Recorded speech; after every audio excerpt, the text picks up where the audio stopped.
Dr. Cam Calder. Tēnā tātou te whare. It's a great pleasure to rise and speak briefly on this bill, and it's wonderful that occasionally we get the chance to remove legislation from the statute books, that is no longer necessary. Normally we're making legislation.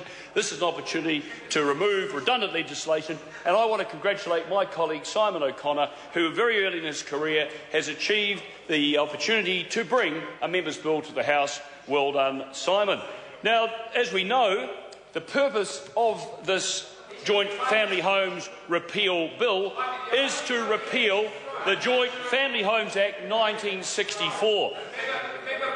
The bill effectively seeks to tidy up New Zealand's existing legislation on relationship law and to ensure it's up-to-date and current. Now, it's important to consider 1964.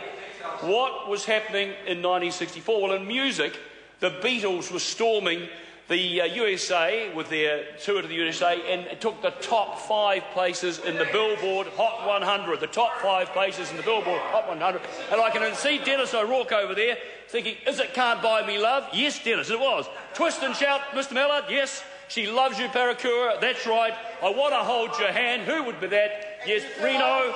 And Please Please Me, Charles Chevelle. Those were the number 5. Top 5 Billboard 100 in 1964 when this bill that we are repealing was enacted. What else was happening in 1964? 1964, the Tokyo Olympics, Peter Snell won a gold medal in the 800 and 1500 metres.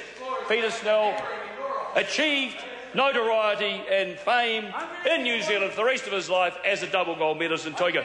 Nikita Khrushchev, who many of us may have seen pictures of banging his shoe on the table at the United Nations, was mysteriously deposed from leadership of the Soviet Union. And Barbara Hepworth, that well-known international renowned sculptor, unveiled single form her sculpture outside the UN headquarters. Andy Worrell, of course, produced his signature 5 Marilyns series.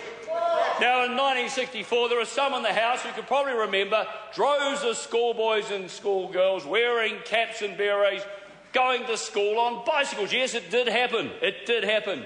Guys who erred in school cadets, which was another event in 1964 that many took part of, were asked to run around the field at school carrying a .303 rifle above their heads, or if it was outside of school cadets and they were in the classroom, they were often given a couple of cuts with a cane. Now, that was then, and this is now, and I'm mentioning this, the family we are talking about. Dad probably went to the pub at the 6 o'clock closing, early 6 o'clock closing, to get home to the wife. So Dad gets home to the wife.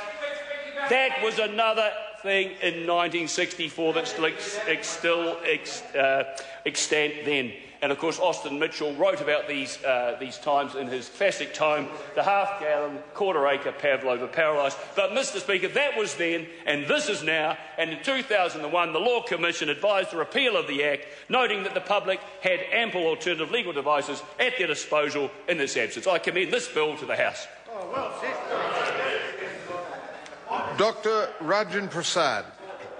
Kia ora te whānau, kia ora, Mr. Speaker.